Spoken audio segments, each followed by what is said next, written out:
Eleanor froze in the hallway doorway. A pair of unfamiliar women's boots stood by the door, and suspicious sounds drifted from the bedroom. It was a cliché scene, one she had seen countless times in films and books. Yet, Eleanor had never imagined it would happen to her. On legs that felt like lead, she crept towards the bedroom and pushed the door open. Her suspicions were confirmed. Dean was with a long-legged woman with a mop of fiery red hair. In their bed. A lump immediately formed in her throat, threatening to turn into a desperate sob. But Eleanor refused to give them the satisfaction of seeing her tears.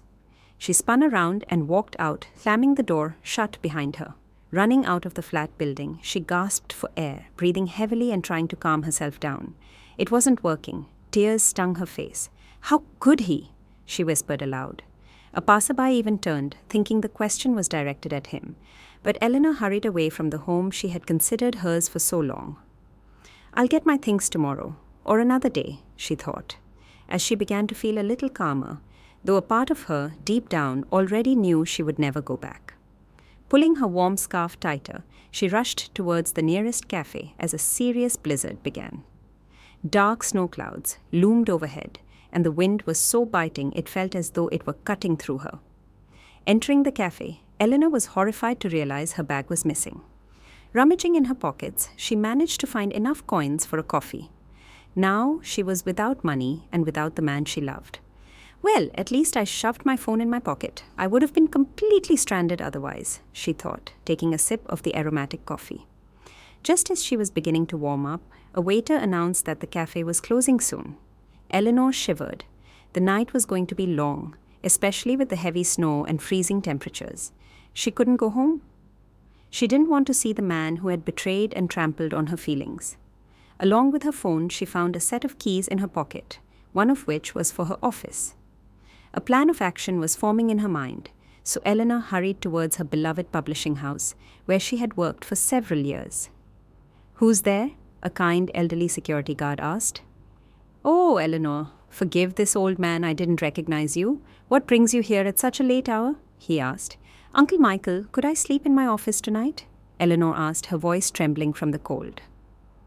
Michael, who had been a security guard at the publishing house for years, was a sweet and cheerful old man. All the employees loved him and simply called him Uncle Michael. "Goodness, of course, Eleanor," he said, bustling around. "How could I leave you out in the cold? Go on, I'll put the kettle on. You're shaking all over. You'll get sick." Eleanor unlocked her office, took off her coat, and pulled up a chair. She held a cup of herbal tea that the security guard had kindly brewed for her. She cherished her job. Dean was a co-owner of the publishing house. She didn't know who owned the other half. Dean didn't like to talk about it. He had once mentioned he opened it with a friend, who later sold his share to a major businessman, but in reality, Dean managed the company alone. After graduating from a journalism degree, Eleanor had joined Dean's staff and eventually became the editor-in-chief. She had quickly earned the respect and authority of her colleagues, often taking on Dean's responsibilities, and not just his. She had always tried to help her husband with everything, even managing the household. "That ring on my finger was just a pointless formality," she thought. "Well, Eleanor, it's over now. The man you thought was the love of your life turned out to be a deceitful traitor," she said aloud, laughing nervously. The image of his betrayal flashed before her eyes again and again. Locking the door, Eleanor finally gave in to her emotions. She cried until midnight, barely sleeping, and only dozed off in her office chair as dawn broke. She woke up to a commotion in the reception area. The door was being pounded on relentlessly. "Open up, Eleanor! Open up!" Dean shouted. Her heart pounded in her chest. She desperately didn't want to open the door, but she knew she had no choice. She looked at the clock. It was still early. "Why didn't you come home last night?" Dean asked. Eleanor silently looked out the window. She was afraid he would see her tears. "Not a chance. I won't give him that satisfaction," she thought, clenching her fists so tightly her nails dug into her skin. Eleanor turned, trying to look composed. "I didn't want to interrupt you, Dean." Dean stared at her brazenly. But what surprised her was the complete lack of remorse or guilt in his eyes. On the contrary, he smirked. "What's wrong? What do you want?" he asked. Are you saying this is my fault, that I'm to blame for you bringing some girl into our home? Eleanor felt her breath catch. She had prepared herself for anything, but his deflection was too much. She decided to end the conversation and try to leave. But Dean pinned her against the wall. Where do you think you're going?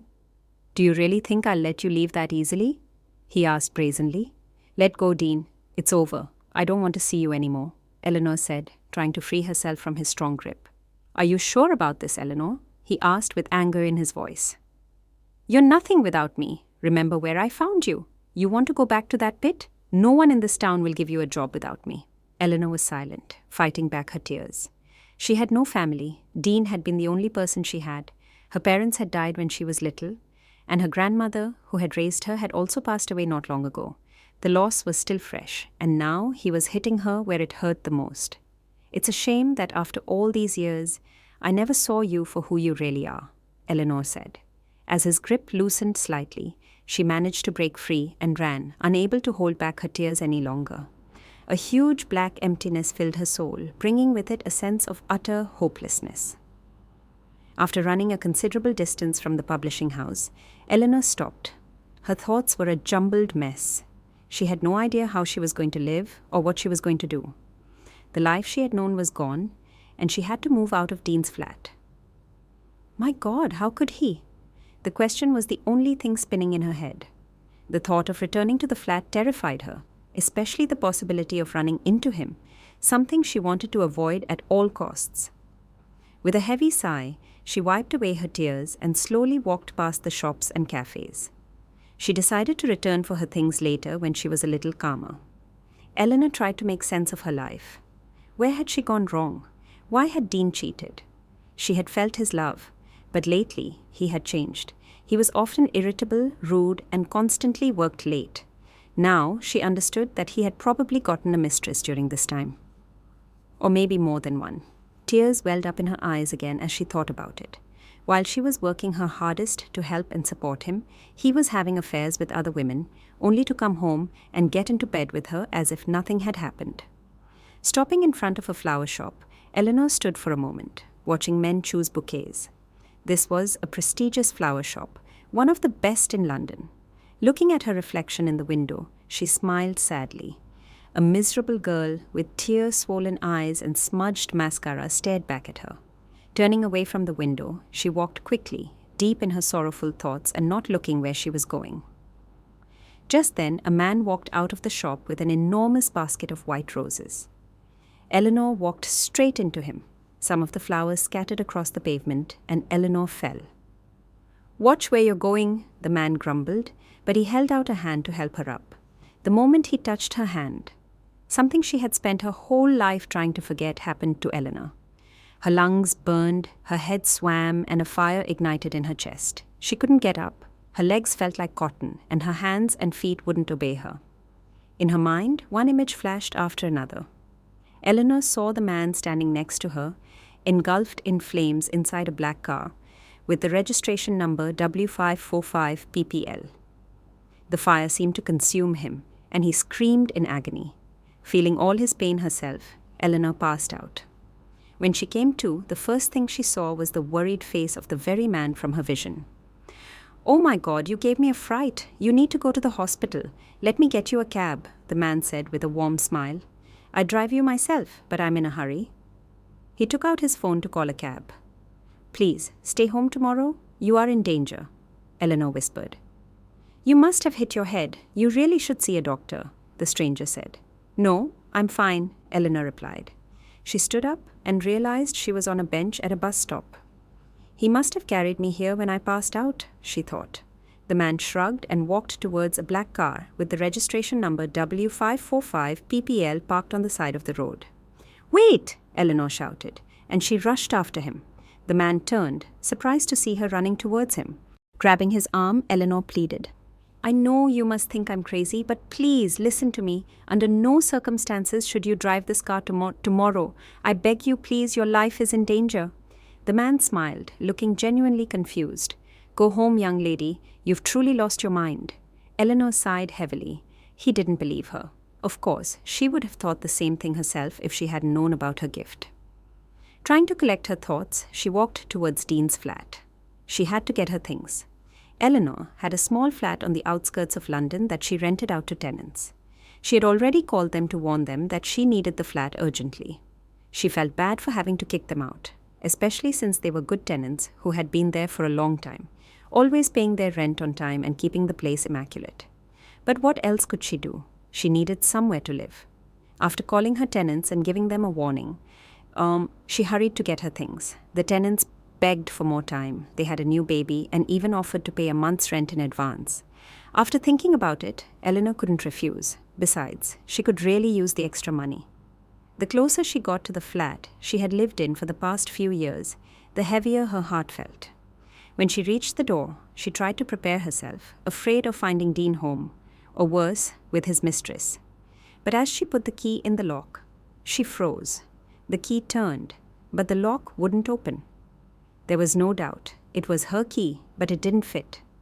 Eleanor sat down on the steps and began to cry quietly. Dean had already changed the locks. Why did he do this? He was the one who cheated, she thought. Eleanor sat there on the steps until late at night, waiting for Dean. But he never came home. She wondered what she should do and where she should go. Of course, she had the old house in the countryside where her grandmother had lived. But it had been rickety even then.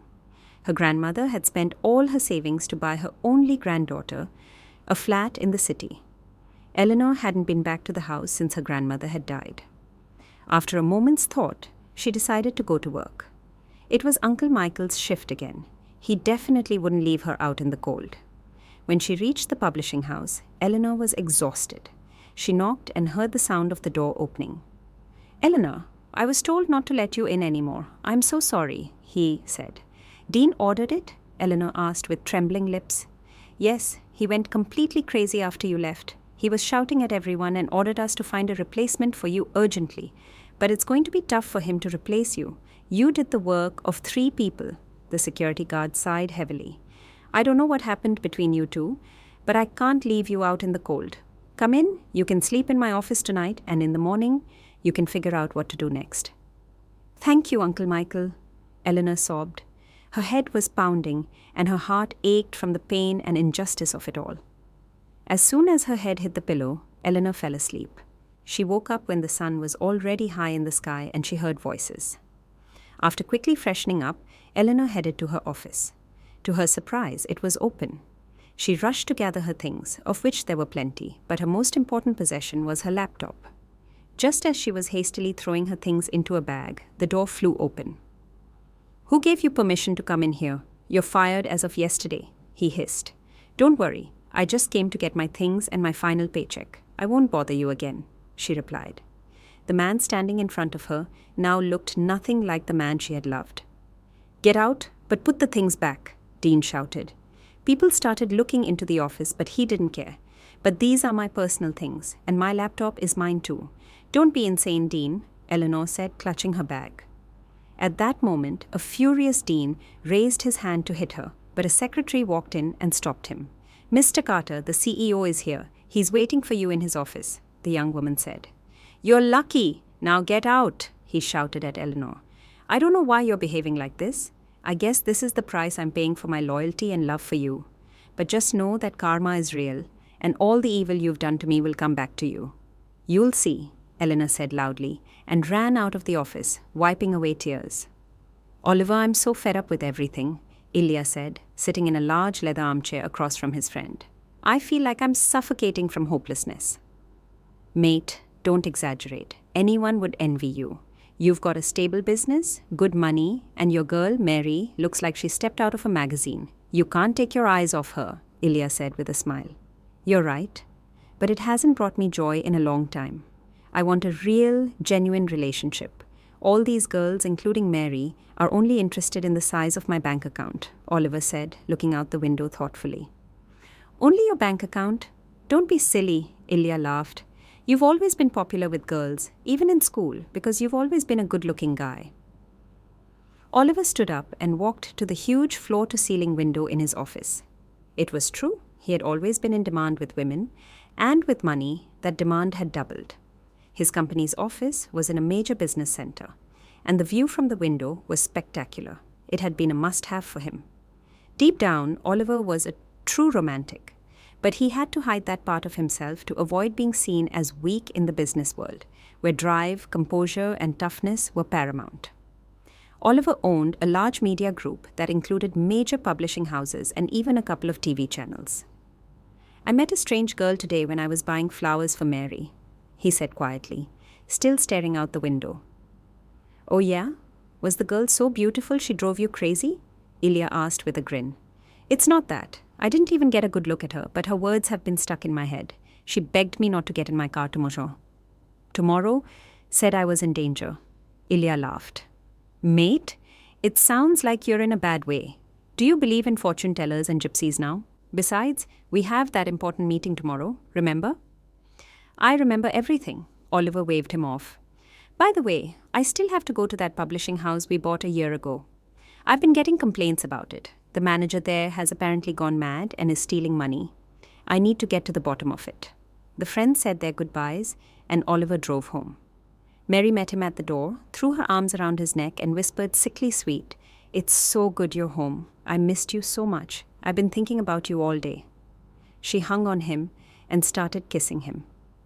"Mary, stop. I'm tired," Oliver said, pulling away. "You're so boring, Oliver. What did I ever see in you?" Mary asked, pouting dramatically. "Did you?" Oliver asked, looking her straight in the eyes.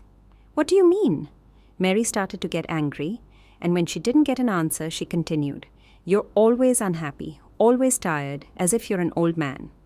Oliver walked towards his room, but before he closed the door, he turned and said, "I'm not holding you here. If you're not happy, you know where the door is." As the door slammed shut, Mary was already complaining to her father on the phone. Oliver lay motionless on his bed thinking about his life. For some reason, he was thinking about his childhood when he and his mother lived together. He considered that the best time of his life. They had lived in a small town far away from the noisy city. His father had left to make his fortune in London and never returned. His mother had been heartbroken, but still managed to raise her son into a good man. When he finished university, his father, who had been a successful businessman with a different family, remembered his son. He hadn't had any more children and wanted to bring his only son into his business. His father's company was huge, but his mother insisted that he go. He finally gave in, went to university, and started working for his father. As soon as he was on his feet, he started his own business, which prospered day by day. He had met Mary through his father. She was the daughter of a former attorney, and although her family didn't have a lot of money after her father retired, he still had a lot of connections. "Son, marry Mary. You won't regret it. The girl is a beauty and she really likes you. Plus, her father's connections will open a lot of doors for us," his father had urged him enthusiastically. And indeed, at first, things were good between the young couple, until Oliver had grown tired of the pretense. There was no deep conversation between them, no understanding. All his friends praised Mary's beauty, but it didn't make him any happier.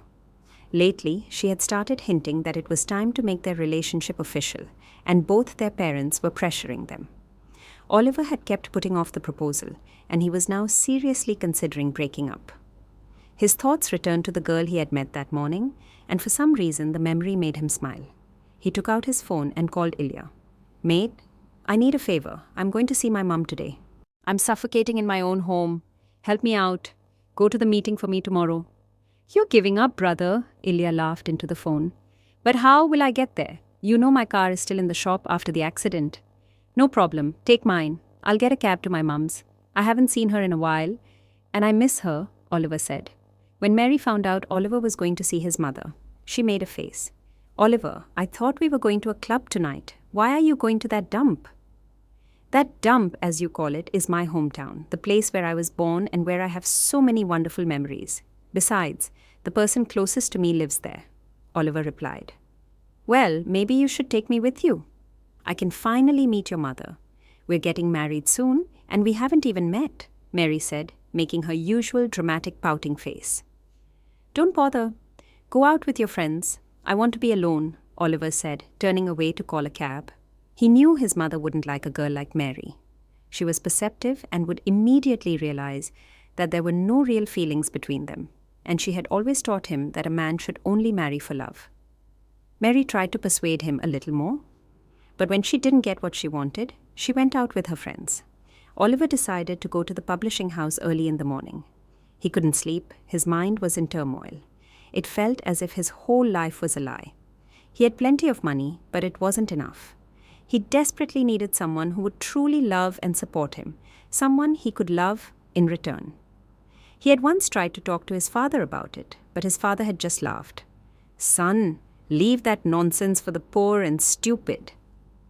"Didn't you and Mum love each other?" Oliver had asked. "We did, and look where it got us. Hardship quickly ruined everything," his father said. "I remember you leaving for a good marriage, don't worry." Oliver had laughed, and as you can see, it worked out for the best. "If I hadn't left, we would have been stuck in that hole forever. Now, thanks to me, you're a successful businessman and you have everything you want," his father said. He walked around the room in silence, then raised his eyebrows. "Don't tell me you regret it. Only a weak fool could regret that.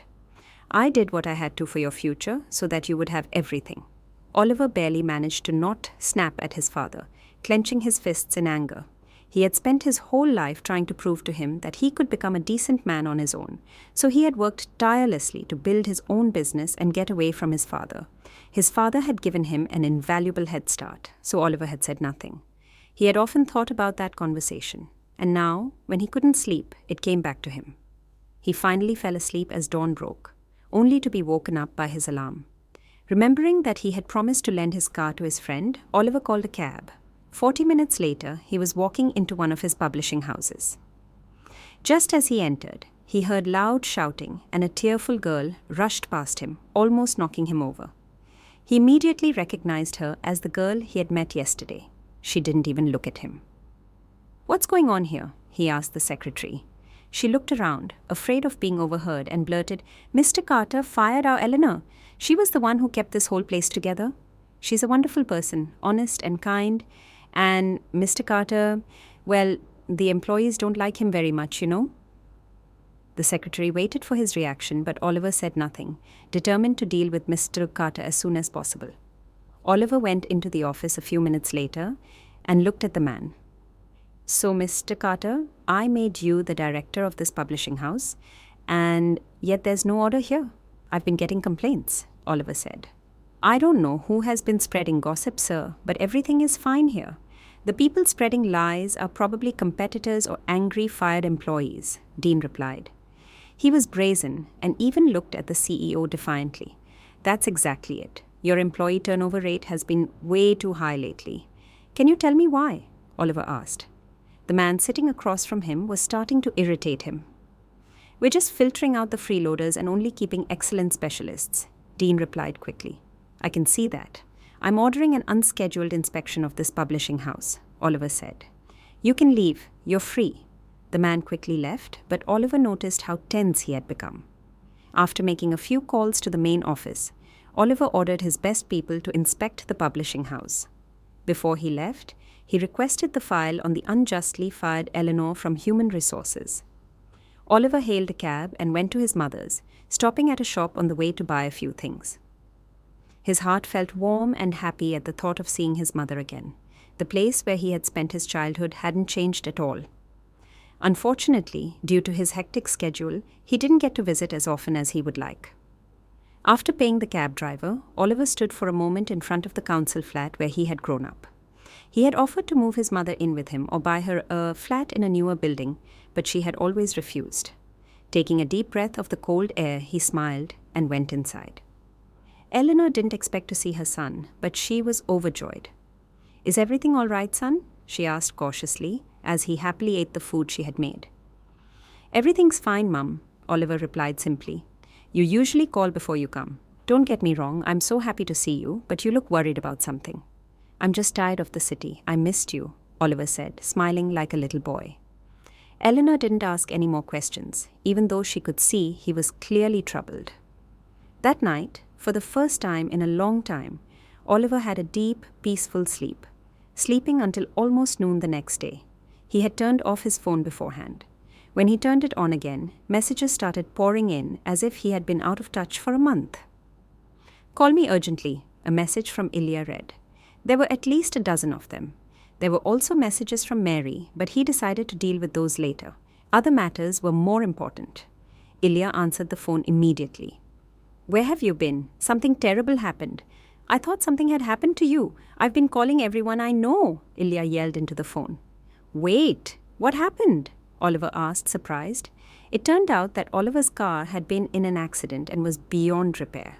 The night before, on his way to a business meeting, Ilya had remembered that he had forgotten some important documents at the office. So he had asked his driver to go get them. But the driver had been in a terrible accident and had died. According to preliminary reports, the car's brakes and petrol tank were damaged. The car caught fire. It wasn't an accident, Ilya continued. Our guys told me. We got lucky. I just feel bad for the driver. He was a young guy. He just started working for us. Oliver quickly stood up and started to pack his things. Son, what's wrong? Why are you leaving already? I haven't even had a chance to talk to you, his mother said, her eyes welling up with tears. I have to go, Mum. I'm sorry. I'll come back soon. Don't worry, Oliver said. He kissed her and ran to a cab. 3 days later, the official report confirmed their suspicions. Eleanor's final paycheck turned out to be very small. Her salary wasn't that high for all her responsibilities. She had never asked Dean for a raise. She had felt awkward about it, as everyone knew they lived together. Eleanor had thought that her hard work would make up for it. She had loved her job and felt bad that she would never be going back. 2 hours on the cold train felt like an eternity. When she got off at her station, Eleanor shivered. The wind cut through her, and it was a long walk. It was pointless to call a cab. No one would drive to the village in this weather. Pulling her scarf tighter and putting her hands in her pockets, she walked along the barely visible path. She was on the verge of collapsing when the familiar village came into view. Just a little further, she thought, gathering her strength. Suddenly she heard a strange sound nearby. Eleanor looked around and noticed a human figure lying in the snow. She carefully approached and heard a man mumbling. "What's wrong? Are you okay?" she asked quickly. The man said something, but Eleanor couldn't make it out. Taking her phone out of her bag, she shone the light on his face. "Alex! Oh my God! What happened?" She recognized her old classmate who had lived near her when they were children. They had been close, and he had even confessed his love for her when they were teenagers. After she left, her grandmother had told her he had started drinking. And now she could tell he was completely drunk. She couldn't leave him there. He would freeze to death in this storm. She didn't know who to call, and her phone was almost out of battery. Eleanor looked towards the village. It wasn't far. She couldn't lift him, so she ripped open a few bags and tied them together, then flipped Alex onto the bags so she could drag him across the snow. There was no way she could do it otherwise. Her strength was failing her, and her hands were numb. When she reached his house, his mother Sophia hugged her and tearfully thanked her. She tried to convince her to stay the night, but Eleanor hurried to her own house. The crooked gate and peeling paint were clear signs that the house was unoccupied. Feeling for the key in its secret spot, Eleanor sighed with relief. She and her grandmother had always left it there. The house was cold and damp, and one window was broken. There wasn't much firewood, but she figured it would be enough for a few days. Eleanor quickly lit the fire and went to look for something to patch up the window. She couldn't find anything but a piece of old linoleum in the shed. Deciding that it would have to do for now, she got to work.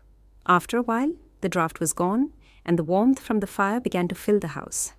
Eleanor lay down on the bed and fell asleep. She woke up to an unbearable pain in her hands. They were an unnatural color. Eleanor realized she had frostbite. Just then, she heard a knock at the door. Sophia stood on the doorstep holding a basket. "Eleanor, hello, forgive this old woman. I didn't get to properly thank you yesterday. By the time I put that chatterbox to bed, you were gone." "It's nothing. I couldn't just leave him out there," Eleanor said, smiling shyly. "Come in, please. But I don't have anything to offer you. I was going to go to the shop today to get some food." No, my dear. The shopkeeper won't open the shop in this weather. The snow is up to the roof, and there's no one to clear it. I brought you some food. Here's some homemade chicken, eggs, milk, cheese, and a herbal mix for tea. I even brought some jam." The old woman placed the basket on the table. As Eleanor took out the food and thanked her neighbor, she thought, there are still good people in the world. "What brought you here, my dear? And in such bad weather?" Sophia asked. "Your grandmother told me you had a good job in the city and everything was fine." "Things change," Eleanor said with a heavy sigh. She didn't want to get into the details. Sophia wished her well and left. Eleanor started to clean up and cook. The house was already warm enough. She found her old tracksuit in an old chest. Her grandmother had always put things in there, saying that everything comes in handy one day. How right she was, Eleanor thought. Thinking of her grandmother brought tears to her eyes. It was as if she had known everything beforehand. It was no wonder people in the village had been wary of her, yet at the same time they all respected her. No one knew about her gift, only her granddaughter. The others could only guess. Her hands hurt more and more. Her throat was also starting to hurt, and she was running a fever.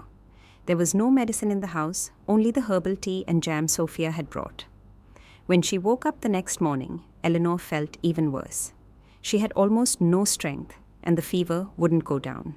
She drifted in and out of sleep, dreaming of her grandmother and the carefree life they had had together. Her parents had died when she was only 7. The bus that was taking them to work had overturned and fallen into a ravine. Everyone had survived except for her parents. It was as if her grandmother had known it was going to happen. As an adult, Eleanor had once asked her why she hadn't told them not to go if she had known. "It's not my place to decide people's fates, my dear. There's no escaping destiny, no matter how much it hurts," her grandmother had replied. After that, she and her grandmother lived together. The old woman had cared for her as best as she could, and had even managed to buy her a small flat in the city. Eleanor loved her grandmother dearly, and tried to help her with everything. She found out she had inherited her grandmother's gift much later as a teenager. The visions were rare but terrified her. Eleanor was burning up, but she had almost no strength to get out of bed. There was a knock at the door. Eleanor tried to lift her head off the pillow, thinking that whoever was at the door would help her. She gathered all her remaining strength and slowly went to the door, muttering, "Coming, coming." But as she opened the door, she couldn't make out who it was and collapsed. There were no house numbers, nor were there any street names, so Oliver had almost given up hope of finding the girl named Eleanor. He knocked on one of the few houses with a light on, hoping to get some information. The old woman who answered the door stared at him in surprise. "I only know one girl named Eleanor that you could be looking for," she said. "Mostly old people, and people like my son live here." She gestured to a man snoring loudly on a chair. The smell of alcohol in the room was overwhelming.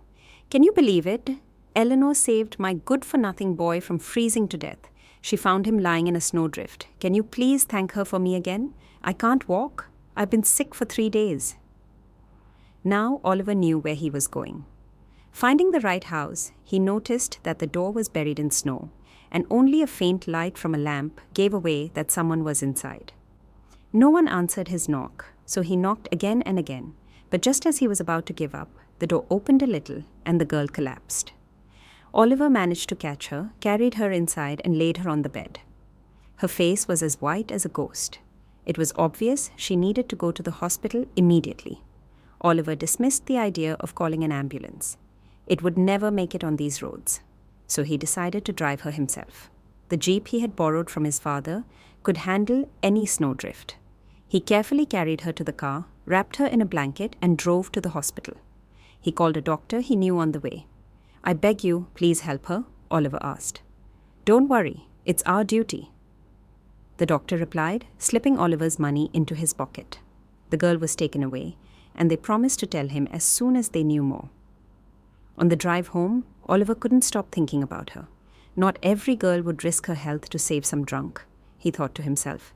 She's so kind, so vulnerable. That's how she seemed to him, even though he knew nothing about her. When Eleanor opened her eyes, she had no idea where she was. After a moment, she realized she was in a hospital. The room was modern and had a nice design, the kind she had only seen in movies. Her hands were completely bandaged, and medicine was being pumped into her from a drip next to her bed. She had no idea how she had gotten there. A nurse walked in and smiled warmly.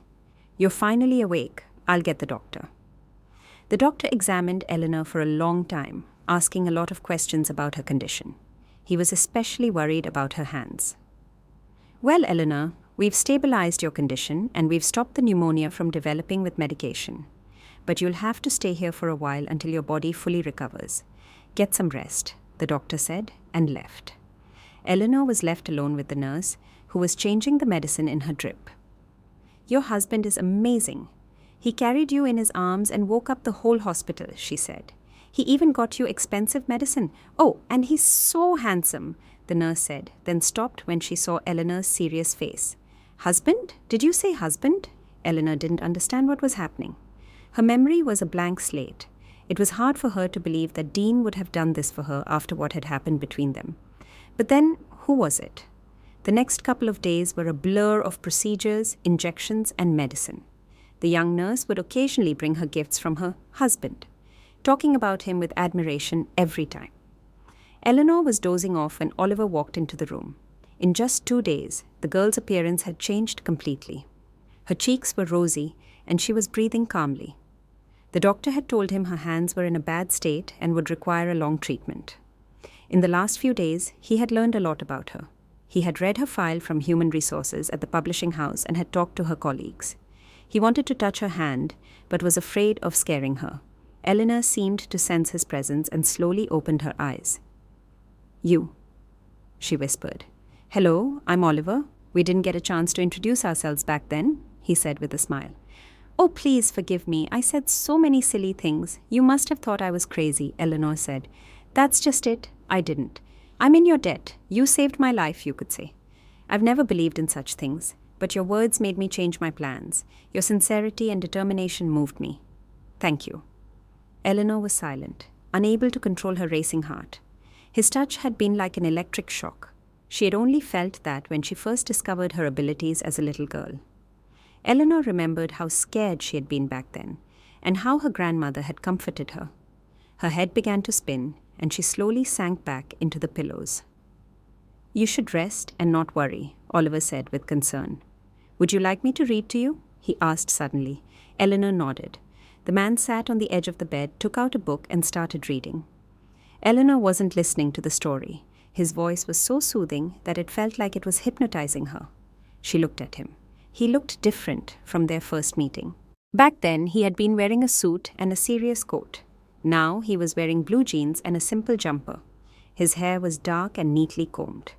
Oliver was clean-shaven, and the scent of his cologne was faint but very pleasant. Oliver came every day. At first, their conversations were brief, but over time they talked like old friends. Their shared interests, views on life, sense of humor, and of course their work in the same field drew them closer. "How did you find me?" Eleanor asked him one evening when he was with her as usual. "It's a long story. I had to meet your old landlady," he said with a smirk. "You talked to Dean?" Eleanor asked, surprised. Oliver immediately changed the subject, and they didn't bring it up again. "Eleanor, good morning," she heard her doctor's voice. "I have to tell you that you're being discharged tomorrow. Your test results are quite good. We'll give you a referral for further treatment at another clinic. Unfortunately, your hands are not healing as quickly as we had hoped." The doctor said something else, wrote down a list of recommendations, and promised to give her the rest of the paperwork tomorrow when she was discharged. The news of her upcoming discharge, strangely, made Eleanor sad. She didn't want to go back to the village house. With her hands in this state, it was going to be hard for her to live on her own. She was terrified of going back to the countryside, and the thought of Oliver's daily visits coming to an end was making her feel even worse. She had a feeling the expensive treatment she was receiving had been paid for by Oliver. That evening, for the first time, he didn't come to visit her. Eleanor waited until it was dark, but he was nowhere to be seen. Sleep wouldn't come either. All kinds of thoughts were running through her head. After a long, sleepless night, she went to the doctor's office early in the morning to get her paperwork. "Eleanor!" she heard a familiar voice nearby. "Thank goodness. I thought I was going to be too late." Oliver was standing there with a bouquet of flowers. "Sorry I couldn't come yesterday. I was so busy. I had a lot of important things to do." "Please, sit down. We need to talk," Oliver said, inviting her to sit in the hospital cafe. Eleanor nearly rushed into his arms when she saw him. She had already given up hope of seeing him. After they sat down, Oliver wasn't in a hurry to start the conversation. She could see he was nervous. "I talked to the doctor," he finally began. "He told me that you need more treatment and that it's quite serious. I don't think you should go back to that house in the village. It's not fit for living in. And getting into London for your appointments from there is impossible. Besides, how are you going to take care of yourself?" Oliver paused. I have a flat in London, Eleanor said quietly. I know that, and I know that you're out of a job because of Dean, Oliver said. He was clearly tense. I have a business proposition for you, he finally said. A job? What do you mean? Eleanor asked, confused. Her head was spinning. Eleanor, you're an excellent professional. I'm sorry, but I had to ask around. I'm starting a very interesting project, and I need someone I can trust completely. I trust you. And you have the right experience. Only a few people know about this right now, and I'd like to keep it that way. At least for now. What? Even Mary doesn't know? Eleanor asked, shocked by the information. No, why? You guys are getting married, aren't you? Mary is not involved in any of this. She thinks money falls from the sky, Oliver said curtly. I have a big house. You'll have your own room and a workspace. We'll drive you to your appointments so you can get better as quickly as possible, he said, covering her hand with his. Think about it. It's the best solution. I don't know. Eleanor looked into his blue eyes and couldn't understand what was happening to her. I agree, she finally said after a short pause. Whatever happens, happens, she thought to herself, because she didn't want to leave Oliver at all. He smiled and sighed with relief. Soon they were in the car. A dark blue luxury saloon was waiting for them in the car park instead of the Jeep. Decided to change my look?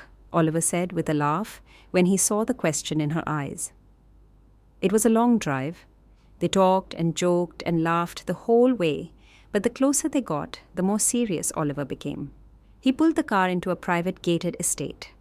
Eleanor, there's something else I need to tell you, Oliver said, pausing. Mary lives in the house with me. My fiancé. The information hit Eleanor like a bucket of cold water. A lump immediately formed in her throat and her eyes welled up. I understand, Eleanor said with a trembling voice. Don't worry, Mary doesn't know anything about work, so she won't bother you, Oliver said. Eleanor nodded silently and turned to look out the window. Of course, she had suspected that a man like Oliver wouldn't be single, but deep down she had hoped. The rest of the drive was silent. When they parked in front of a big mansion, Oliver took her things and motioned for her to follow him. The house was even bigger on the inside than it looked. To Eleanor's surprise, it was very cozy. She had always thought that huge houses were more like museums, completely lacking coziness. But she was wrong. They were greeted by 3 members of staff, a cook, a housekeeper, and an elderly man who was the house manager. Your nurse will be here later this evening with all the medicine you need. Make yourself at home for now, Oliver said with a smile, and left. Eleanor sat down on the edge of the huge bed and sighed heavily. The room was decorated in light beige tones and was tastefully furnished. It had a bathroom and a balcony. Eleanor also found a door leading to a separate office with a large desk, a shelf full of books, and a comfortable armchair. She quickly put away her few belongings and lay on the bed. Towards the evening, the nurse did come, cleaned her hands, and gave her the necessary medicine. It was clear she was a professional, and she was very pleasant, a quality Eleanor now appreciated. Hearing a knock on the door, Eleanor jumped. It was the house manager, Victor. He invited her to come down for dinner. Eleanor put on her slippers and followed him. She was starving, so she didn't want to waste any time. Oliver was waiting for her at the table. He smiled warmly and pointed to a seat next to him. Can you forgive me? He asked. For what? Eleanor asked, confused. For almost starving you to death, he said. Eleanor laughed. Don't worry, a day without food is good for a girl. Not for you, my love, Oliver said with a wink, glancing at her figure. I can see you're having fun, a woman's voice said from the staircase. Mary was coming down the stairs, and the cheerful mood at the table disappeared. And who are you, my love? She asked with a sneer. This is Eleanor, my new personal assistant. She'll be living in the house for now due to certain circumstances. And this is Mary, he said, turning to his fiancée. But Eleanor seemed to have frozen. She looked at Mary and couldn't believe her eyes. The girl had fiery red hair and looked exactly like the woman she had found with Dean. Are you going to bring all your employees to live in our house, or is she special? Mary asked brazenly. My house? You mean to say? Eleanor saved my life. I'm in her debt. Does that explanation work for you? Oliver asked calmly. Excuse me, I'm not feeling well. I'm going to my room, Eleanor said, heading back. But as she walked away, she heard Mary's words. My God, Oliver, have you gone mad? Look at her. What kind of assistant is this? This girl in a silly pajama? Mary laughed horribly. Eleanor didn't hear the rest of the conversation. Her heart was racing. Maybe I'm wrong, she thought. There are a lot of girls with red hair. Maybe my imagination is just running wild. A little later, her dinner was brought to her room. It was late. After eating a little, she decided she wanted some tea. She had been used to drinking tea before bed ever since she was a child. She and her grandmother had always had tea and talked. The only difference was that she was now in a stranger's house. The house was dimly lit, which probably meant everyone was in their rooms. Finding the kitchen, Eleanor made some tea. The living room had a big fireplace, and the view from the window was magnificent. Without turning on the lights, she walked to the window seat. It was the perfect place to sit. Eleanor made herself comfortable and started to enjoy her tea. At moments like this, she often thought about her grandmother. She remembered introducing her to Dean and how her grandmother had immediately disliked him. "He's not the one for you, my dear. He's rotten inside. He'll make you miserable," her grandmother had said. But Eleanor, who was head over heels in love, had thought of Dean as a fairy tale prince, her first love. After she finished university, Eleanor had moved into his flat, renting out her own. Dean had given her a job at his publishing house, making her his right-hand woman. As Eleanor later understood, that just meant he dumped all his work on her. But Eleanor loved her job. She would do Dean's work during the day and stay up late writing and editing articles, completely immersing herself in her favorite thing. To a naive girl like her, this life had seemed perfect. Lost in her thoughts, Eleanor didn't notice the footsteps right away. "Am I interrupting?" She heard Oliver's voice. He was holding a cup of a hot drink. He was wearing a dressing gown, and his wet tousled hair meant he had just taken a shower. Eleanor had never seen him like this before. The man sat down next to her. "I can't sleep either," he said. "I love to sit here in the quiet with a cup of tea and think and dream." "Me too," Eleanor sighed. "And I love to look at the night sky and the stars. These nights inspire me to create something new." Oliver smiled. "You're an amazing girl, Eleanor. I've never met anyone like you. Tell me, how did you know I was in danger?" Eleanor had been expecting that question. "I don't know myself. My grandmother had the gift of foresight, or something like it. It must have been passed down to me, but it only happens rarely. She always told me my visions are a sign of change. That's all the explanation I have." "Thank you," Oliver whispered, staring at Eleanor. The silence lingered. "I think it's time for us all to go to sleep," Eleanor said with a smile, trying to lighten the mood. "Of course, rest well," Oliver said, and he stayed there after she left. Sitting in his comfortable leather armchair, Oliver was drinking coffee. Ilya was sitting across from him. "I don't understand why you brought her home. Of course Mary is against it." "That's normal," Ilya said, lecturing him. "Helping people is normal, especially when you're in their debt," Oliver replied thoughtfully, savoring his coffee. "When did you become a philanthropist? I've never seen that from you before. Wait, do you like this girl?" Ilya laughed. "She's not just this girl, she's a very respectable woman. Let's end this conversation. I'm very busy. Excuse me," Oliver said, gesturing to the door. Once he was alone in his office, he started to think. On his desk, in a prominent spot, was a photo of him and Mary together. They had been together for a few years, but Oliver didn't feel they had ever truly been close. Mary was undoubtedly a beautiful and striking woman, but he couldn't stand her endless demands and mood swings. He looked at his phone. There was a message from Mary, reminding him that they were going to the theatre tonight. In the chaos of the last few days, he had completely forgotten about it. He really didn't want to go, but he knew Mary would give him hell if he refused. Eleanor woke up just as the sun rose. Her hands still hurt, but not as much as they had before. Standing by the window, she saw Oliver heading towards his new car. He was wearing a business suit, just like the first time she had seen him. As if he had felt her gaze, he turned and looked up at her window. Eleanor smiled shyly and waved to him. The man waved back and got into the car. She had a full day ahead of her. She went to breakfast and found Mary sitting at the table. Eleanor stopped, unsure of what to do. "Oh, it's you again. Listen, sweetheart," Mary said to Eleanor. "This is for the owners of the house, not the staff. Oliver hired you to help with work for now. So be a dear, eat with the staff, and don't ruin our appetites." Mary stood there, silently studying her. Eleanor was almost certain now that she had seen her in Dean's flat. "Is there something you don't understand?" Mary yelled. "You're right, I should go," Eleanor said quietly. She went to the kitchen, where the cook made her some coffee and gave her some sandwiches. Eleanor took them to her room, deciding to eat there. The encounter with Oliver's fiancé had left a bad taste in her mouth, but she managed to distract herself with work. A knock on the door interrupted her. The housekeeper brought in a huge bag and placed it by the bed. "Here you go," she said cheerfully, and walked away. The bags were full of Eleanor's clothes. How did they get here? She wondered. They had all been at Dean's flat. She had already given up on ever seeing them again and was planning on slowly buying new things. As she was going through the clothes like a child, her phone rang. "Hello?" she heard a familiar voice. "I hope everything is there." "Hello? How did you do it?" "It's nothing. I just called your old manager, told him to deliver your things, and I promised to fire him if he didn't," Oliver said with a laugh.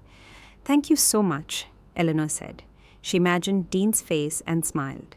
Oliver wished her a good day and hung up. Eleanor put away all her clothes and continued to work. She only stopped when it was getting dark, and she heard voices downstairs. Looking out the window, she saw Oliver leaving with his fiancée. Mary was wearing a beautiful evening gown, and her hair was in an elaborate updo. They looked like the perfect couple, two beautiful, successful young people. Eleanor couldn't take her eyes off them. Oliver carefully put her in the car without looking up at the window, where a pair of thoughtful eyes was watching him. She had skipped lunch, so Eleanor went to the kitchen. The housekeeper, Tanya, and the cook, Nancy, whom everyone called Aunt Nancy, were already eating. When they saw Eleanor, they invited her to join them. "The boss said for you to be ready to go to the doctor tomorrow morning," Tanya said. Eleanor nodded, chewing on a delicious piece of chicken. "Aunt Nancy, you're the queen of the kitchen. How can you make something so delicious?" she said, complimenting her. "Oh, Eleanor, thank you, my dear. But not everyone is so happy with me," the woman said, with a bitter laugh. "The boss's fiancé has been complaining about everything," Tanya explained. "This soup is no good. This is too simple and not fancy enough, and who knows what else. And the breakfasts, I don't know what to make anymore. The boss was always happy with everything when he lived alone," Nancy said with a sigh. "But ever since that witch moved in, no one can live in peace." Tanya sighed heavily. "Listen, Eleanor," she said to the cook. "I have a recipe for delicious pancakes. The girls at work always asked me to make them. I think they'd be perfect for breakfast. I can give you the recipe," she said with a smile. "I'd love that, my dear," Nancy said, happy. After talking for a little while in the kitchen, Eleanor went back to her room. Oliver and Mary came home after midnight. Eleanor couldn't sleep. She was working, so she heard their car. It was clear that Mary was cheating on Oliver. But Eleanor decided not to say anything. It wasn't her business to meddle in other people's affairs. Although a part of her wanted to tell him, she stopped herself. Getting up early, Eleanor started to get ready for her doctor's appointment. She put on some light makeup and styled her long hair. She put on a nice pair of trousers and a blouse, not forgetting her high heels. She didn't have much time, so she rushed to the kitchen for breakfast. She had her own things now, so she quickly made a batch of her famous pancakes with her special fruit sauce. Once everything was ready, she took her time, enjoying her coffee and looking at the clock, afraid of making the driver wait for her. Oliver took a shower, got dressed, and went to the living room, where Mary was already waiting for him at the table. His head was pounding. The previous night hadn't been fun, and lately going out with Mary had become a burden. "I don't want these fatty pancakes. They're bad for my skin," Mary said with a frown. "Where's Eleanor? Why isn't she here for breakfast? I thought she was an early riser," he asked. "Don't you think it's wrong for the staff to eat at the same table as us?" Mary asked, looking at her fiancé defiantly. "She's not staff. I told you, she saved my life, and she's a guest in my house," Oliver said. "So I have to put up with this peasant girl in my home? Did you see that ridiculous pajama she wears? How much of a country bumpkin do you have to be to wear a pajama to dinner in a civilized house?" Mary yelled, unable to stop herself. "Listen to me," Oliver said, raising his voice and hitting the table for the first time. "In this house, I'm the only one who gets to decide who sits at my table, and if you don't like their company, you can eat somewhere else." With that, Oliver stood up and walked to the kitchen. He found Eleanor there, chatting happily with the housekeeper and laughing. He stopped for a moment, looking at her. Today, Eleanor looked completely different. The smart trousers and blouse highlighted her figure, and the makeup gave her a soft, beautiful look. "Eleanor," Oliver called. "Let's go. I'll take you to your appointment myself." The girl followed him, surprised. Mary, still sitting at the table, looked at the transformed Eleanor with a mix of surprise and anger. "You look great," Oliver complimented her as they got in the car. Eleanor smiled shyly. It took them almost an hour to get to the clinic, and after they had seen the doctor, they were both tired and hungry. "See, the doctor said your hands will heal soon, and you'll be able to live your life normally again," Oliver said happily. "Yes, thank you so much." "I don't know what I would have done without you," Eleanor sighed. "Let's not go there. I'm just returning the favor. Now, how about we get some lunch? I'm starving," Oliver joked. They went to a cafe nearby. Oliver ordered a big meal, and Eleanor only ordered a light salad and juice. "So that's why you're so tiny?" Oliver laughed, comparing their portions. Their lunch turned into a long conversation about work. They were both relaxed and at ease. "It's strange. We've known each other for so little time, but it feels like I've known you my whole life," Oliver said suddenly, covering her hand with his and looking her in the eyes. "It's like destiny sent you to me to bring some light into my life." "Why do you say that? You're a successful businessman. You have everything," Eleanor said, confused. Her voice was trembling. Her heart was beating so fast she thought everyone in the cafe could hear it. Oliver sighed heavily. "Let's go. I have something to show you." When they arrived, Eleanor was surprised. A huge office building with many other smaller buildings around it. It looked like a mini city. "Everything I have right now was given to me by my father, and he never misses a chance to remind me of that. I'm grateful to him for giving me a head start, but I want to prove to him and to myself that I'm worth something on my own. I've been thinking about this for a long time, and I've decided to start my own media company.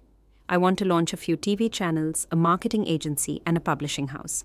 I have a lot of ideas, and I want you to help me. No one else knows about this but you, and I want to keep it that way for now." "You mean even Mary doesn't know?" Eleanor asked, shocked. "No, of course not. She has nothing to do with this." "But you're getting married soon," Eleanor said. "Mary is far removed from all of this. She thinks money falls from the sky," Oliver replied curtly. They stayed for a while, looking around and making plans. They got back to the house in time for dinner. Mary, who had been watching them from the window, was furious.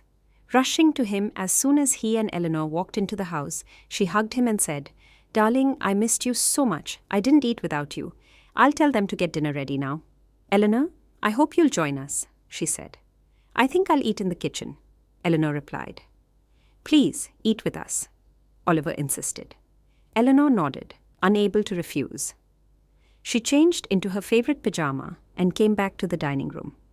Everyone was at the table, waiting for her. Mary looked at her and tried to hold back a giggle, but Oliver saw it. "Nancy, I'd like to have those wonderful pancakes for breakfast tomorrow. They remind me of my childhood," Oliver said. "Sir, I'd be happy to, but Eleanor made them, not me," the cook said.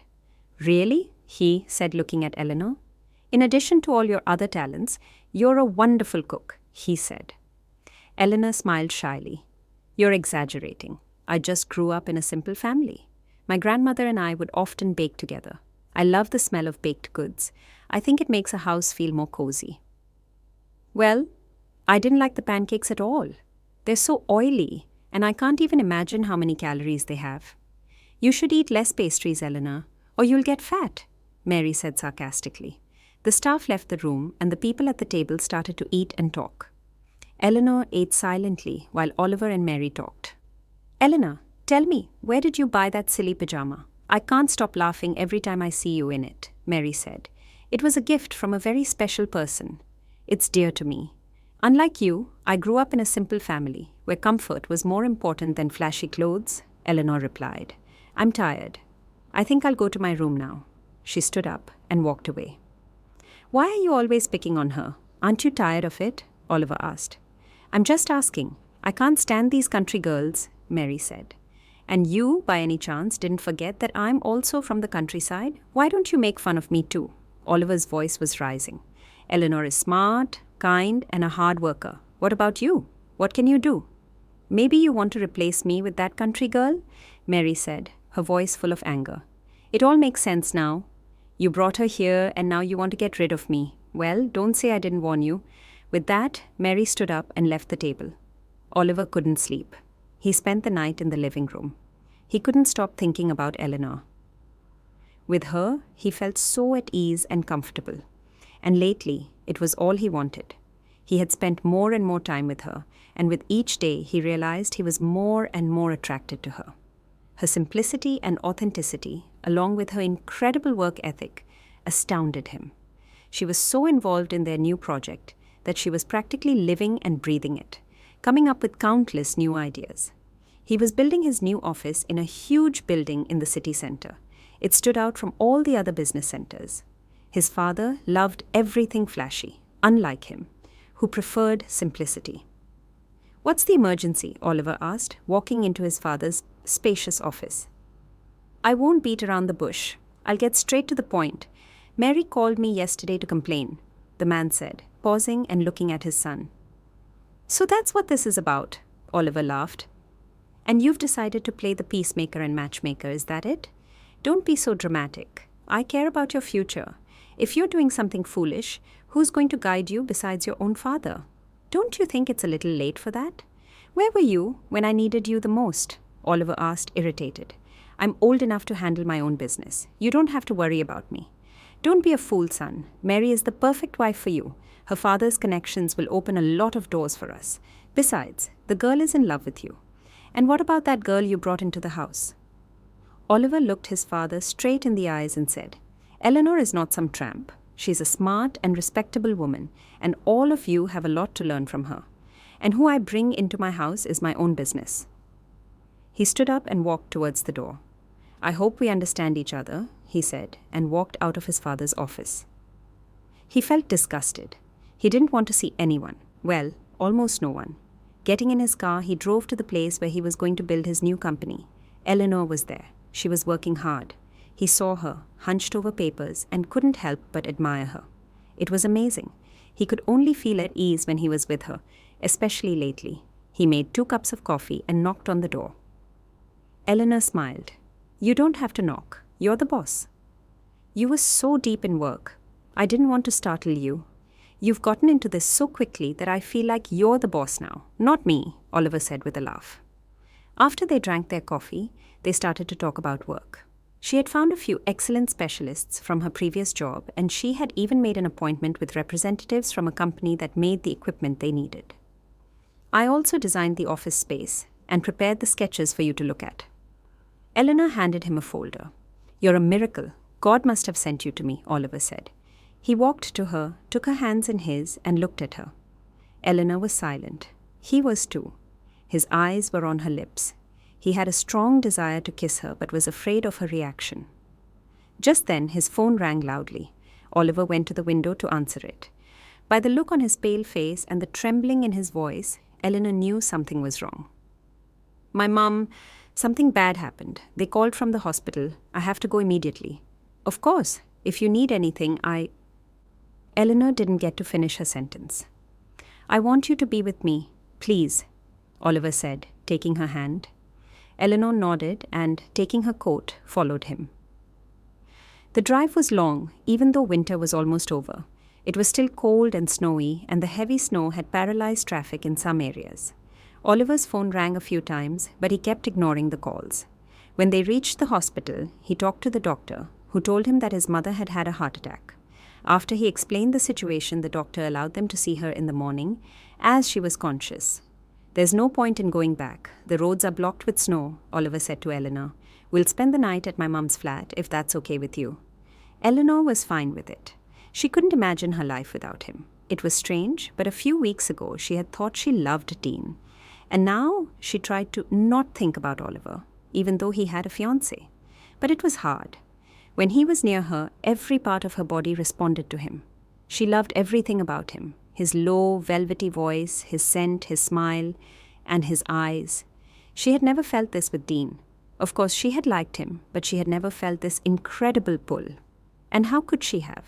She had been a naive girl when she met him, and she had never had a serious relationship before.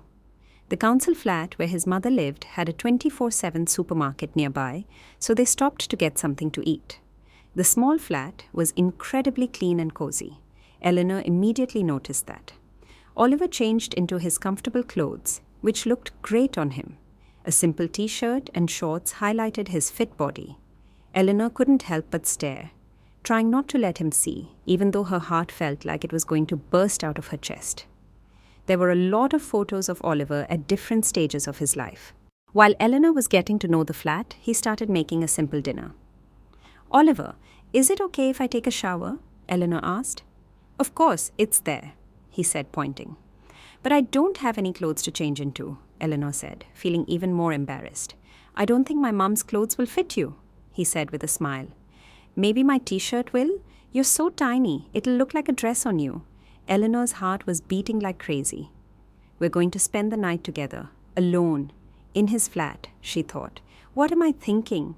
I live in his house, even though there are other people there, but here we're alone." The thoughts were a messy mix. When she came out of the kitchen, she was wearing his t-shirt and had a towel in her hair. "My clothes look good on you," he said finally, unable to take his eyes off her. "It smells delicious," she said, trying to lighten the mood. "I don't know if it's edible, but we don't have a choice," Oliver said with a laugh. To her surprise, the food was delicious. During dinner, the tension subsided. He started talking about his childhood in the flat with his mother. For some reason, he felt like he should tell her about his difficult relationship with his father and the hurt he had felt as a child.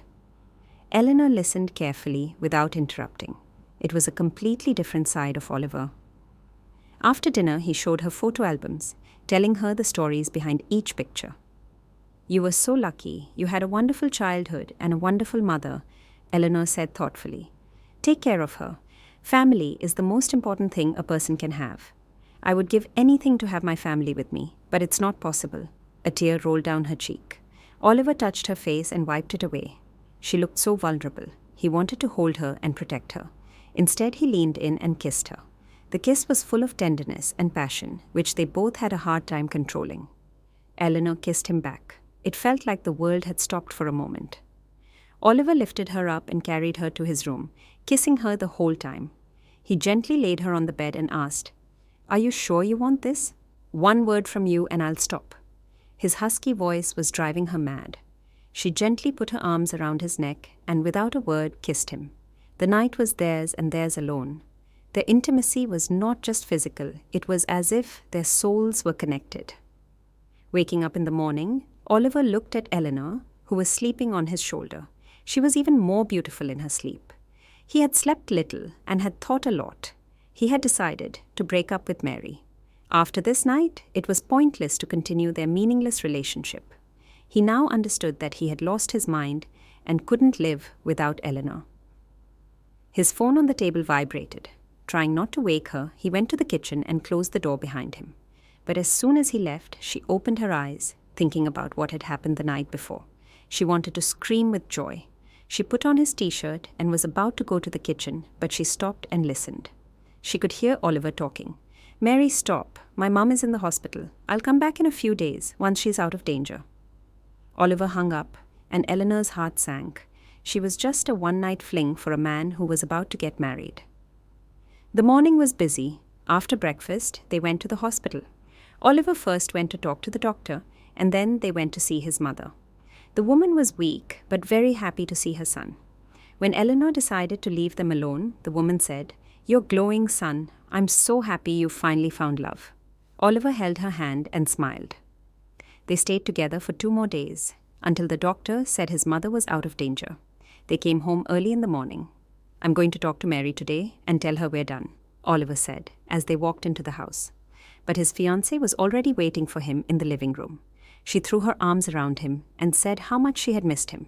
She looked at Eleanor with contempt and kissed a stunned Oliver on the lips. Eleanor rushed to her room, but soon heard a knock on the door. It was Mary. "Do you think you can take my man? It won't work, you know. And you know why? I'm pregnant with his baby. We were perfect until you came into the house. I think you're smart enough to know when you're the third wheel and do the right thing." With that, Mary left the room, leaving a shocked Eleanor behind. 2 hours later, Her bags were packed and Eleanor was waiting for a cab. Suddenly, someone touched her on the shoulder. "Eleanor?" She heard his voice, a voice she knew all too well. "Don't say anything, Oliver. I have to go. Mary is right. I'm the third wheel, and this is for the best. A baby is sacred. I could never get over that," Eleanor said, her voice trembling. "I'm so sorry. I didn't know the truth," Oliver said, looking at her with hope in his eyes. "I still want to be with you. I'm sorry, but I have to go. My cab is waiting." Eleanor turned away and walked to the cab, leaving him standing there alone, leaving her own happiness behind. He could have left Mary and helped her with the baby, but he knew Eleanor wouldn't support his decision and wouldn't have him back. Eleanor was slowly settling into her new life. The process was hard, and there were a lot of things to take care of, so she tried to keep herself busy to have as little free time as possible. Oliver never stopped thinking about her. He learned a lot about her from the company employees and kept a close eye on her life. He knew that all her colleagues respected and valued her, and it couldn't have been any other way. Sometimes, being at home was unbearable. The only thing that kept him with Mary was the baby. Their wedding was supposed to be in a month, but he tried not to think about it. Every night he dreamed of Eleanor, and in those dreams they were happy together. One evening, when he felt completely hopeless, he decided to visit Ilya to distract himself. The door to his flat was slightly ajar, so Oliver went in. After taking one step, he heard two men shouting. One of the voices belonged to Ilya. The other sounded familiar. "What do you want me to do? If you weren't such an idiot, everything would have gone as planned. You blew up the car. Who does that?" Ilya yelled. "What was I supposed to do? You promised me money, but I never saw it. Besides, the inspection started. He would have found out about everything eventually, and who would have been blamed? You would have been in the clear. But me, I asked you to wait a little longer. He trusts me completely, but I have to be careful. After the incident with the car, he started to watch everything," Ilya said. "Great. And now, after all the inspections, I'm out of a job. Mary left me, even though she's pregnant with my baby. She said she wouldn't stay with a poor man. We were in love, but money is everything. So either you pay me right now, or I'm going to tell Oliver what a good friend he has," Dean said. Oliver walked into the room. The two men froze, stunned. The other man was Dean, Eleanor's ex-fiancé. "And I thought you were my friend, almost a brother," Oliver said to Ilya. What a shame. Oliver threw Mary out of the house that very same night, and his father called him the next morning, threatening to take his company away from him if he didn't change his mind. "Take it. I'm tired of your control. I don't want to see any of you anymore. I'll hand everything over tomorrow," Oliver said, and hung up. He took his car keys and drove to a familiar address. Eleanor immediately opened the door. "I'm sorry, I was a fool. Mary isn't pregnant with my baby, and I can't live without you." Eleanor was silent, a tear rolling down her cheek. If you enjoyed the story, please hit the like button, leave a comment, and subscribe to the channel.